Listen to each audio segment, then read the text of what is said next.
Iran জুড়ে গুঞ্জন মোসাদের হাতে খুন হয়েছেন প্রেসিডেন্ট রাইসি। সামাজিক যোগাযোগ মাধ্যমে যা ছড়িয়েছে বিশ্বজুড়ে, আসলেই কি তাই, নাকি পর্দার আড়ালে ঘটেছে অন্য কিছু?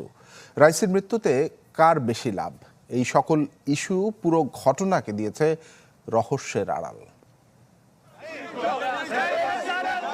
ইরানের প্রেসিডেন্ট হেলিকপ্টার দুর্ঘটনায় মারা গেছেন নাকি তাকে পরিকল্পিতভাবে হত্যা করা হয়েছে, এমন বিতর্কে সয়লাব সামাজিক যোগাযোগ মাধ্যম। আন্তর্জাতিক গণমাধ্যমেও চলছে এই বিতর্কের প্রশ্ন উত্তর পর্ব। রাইসির মৃত্যুর পর চিরাচরিতভাবে সবার আগে আঙুল উঠেছে ইরানের সবচেয়ে বড় শত্রু ইসরায়েলের দিকে।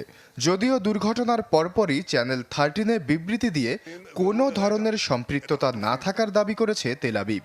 তারপরও খটকা লাগে, কারণ রাইসির মৃত্যুর খবর সবার আগে সামনে আনা গণমাধ্যমগুলো মূলত ইসরায়েলের।